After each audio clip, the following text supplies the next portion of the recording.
같이 사도신경으로 신앙 고백하심으로 1월 24일 금요일 아침 예배를 하나님께 드립니다. 나는 전능하신 아버지 하나님, 천지의 창조주를 믿습니다. 나는 그의 유일하신 아들, 우리 주 예수 그리스도를 믿습니다.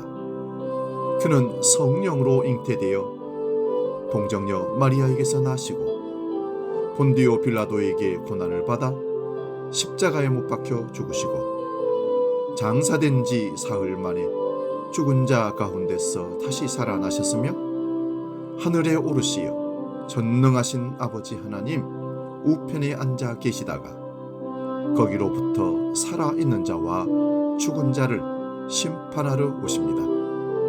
나는 성령을 믿으며 거룩한 공교회와 성도의 교제와 죄를 용서받는 것과 몸의 부활과 영생을 믿습니다. 아멘.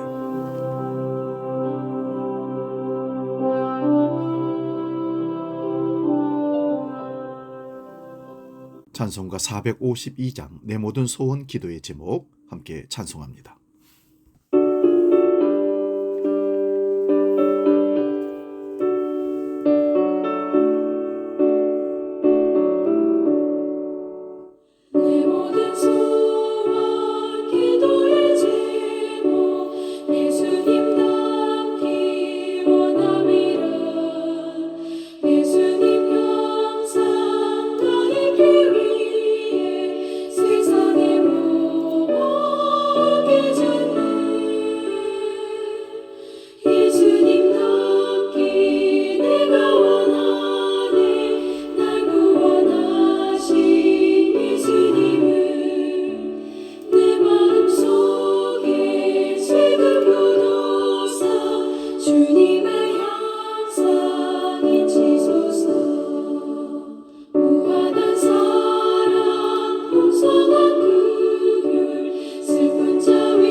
오늘 아침 우리에게 주시는 하나님 말씀 요한복음 2장 7절에서 11절까지 말씀입니다.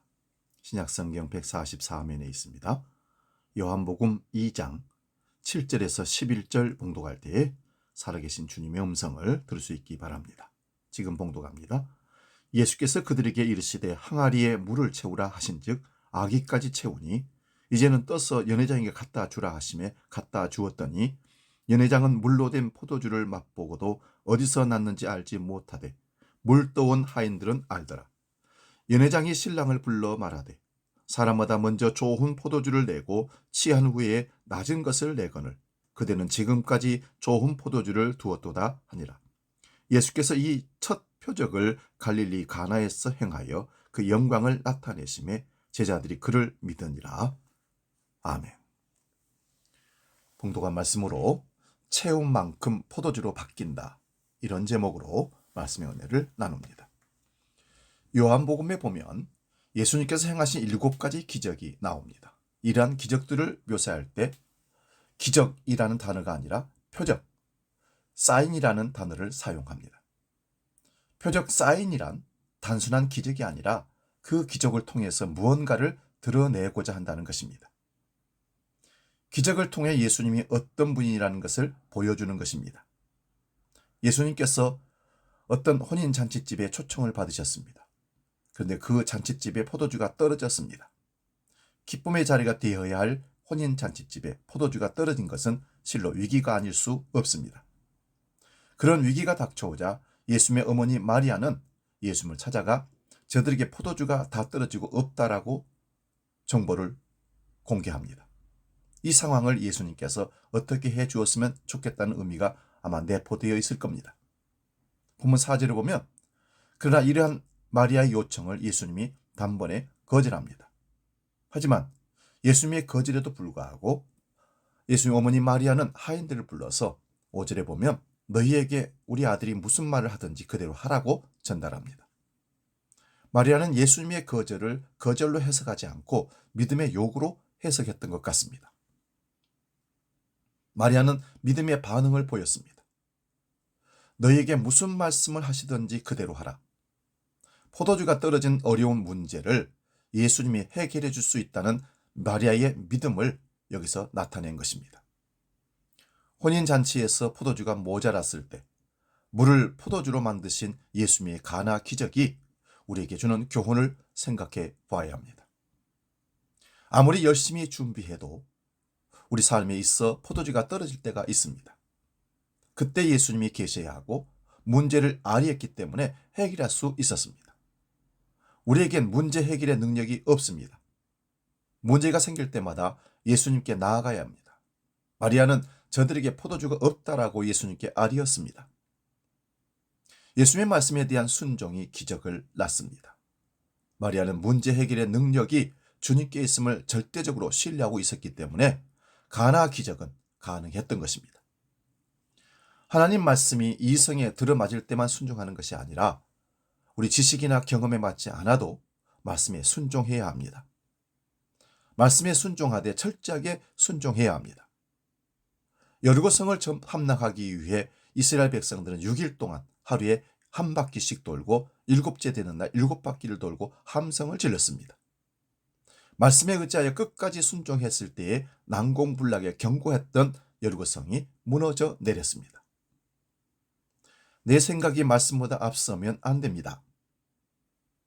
선지자 엘리사는 한센병을 고치려고 먼 거리를 찾아온 나아만 장군을 환대하기는커녕 나와보지도 않고 요단강에 몸을 7번 씻으라 하고만 전달합니다. 분노한 나아만은 돌아가려다가 마음을 바꿔서 엘리사 선지자의 말씀에 순종합니다. 그러자 어린아이의 살같은 피부를 되찾는 기적을 체험합니다. 내 생각을 내려놓고 말씀에 따를 때 기적은 일어납니다. 하인들이 물을 채운 만큼 포도주로 변했습니다. 물을 채우란 예수님의 명령에 하인들은 항아리 6개의 아기까지 채웠다고 했습니다. 중요한 것은 채운 분량만큼은 포도주로 변했다는 사실입니다. 항아리 하나에 80에서 120리터의 물이 들어가므로 결코 적은 양은 아니었습니다. 하인들이 절반에 채웠다면 절반만 포도주로 변했을 것입니다. 그런데 적당히 채우지 않고 가득 채움으로 차고 넘치는 기적을 체험합니다. 주님의 능력이 문제가 아니라 우리의 순종이 문제라는 것입니다.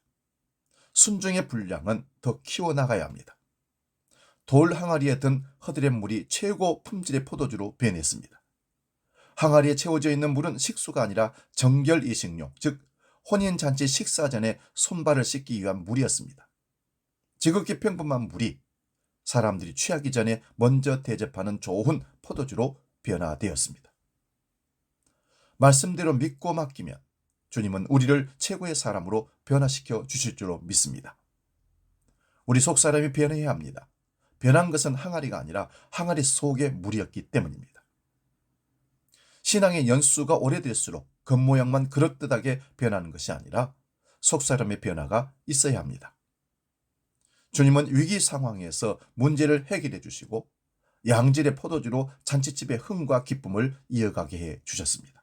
하지만 외형적인 포도주에 취하기만 해서는 결코 안 됩니다. 복음의 핵심이자 진리인 주님을 더욱더 신뢰하고 붙잡는 저와 여러분 될 수 있기를 축원드립니다. 기도하겠습니다. 거룩하신 아버지 하나님, 주님의 말씀에 순종하는 믿음을 통해 표적이 나타나는 사실을 깨닫습니다.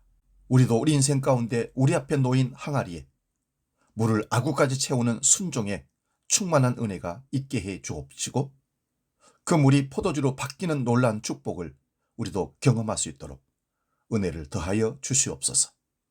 아버지, 우리가 이성적으로 판단하고 계산해서 순종하는 것이 아니라 주님의 말씀이기에 하나님이 명령하셨기에 그저 믿고 순종함으로 이 놀라운 축복을, 이 기적을 우리도 맛볼 수 있는 은혜가 있게 해 주옵소서. 주기도로 함께 기도합니다. 하늘에 계신 우리 아버지, 아버지 이름을 거룩하게 하시며 아버지의 나라가 오게 하시며 아버지의 뜻이 하늘에서와 같이 땅에서도 이루어지게 하소서. 오늘 우리에게 일용할 양식을 주시고 우리가 우리에게 잘못한 사람을 용서하여 준 것 같이 우리 죄를 용서하여 주시고 우리를 시험에 빠지지 않게 하시고 악에서 구하소서. 나라와 권능과 영광이 영원히 아버지의 것입니다. 아멘.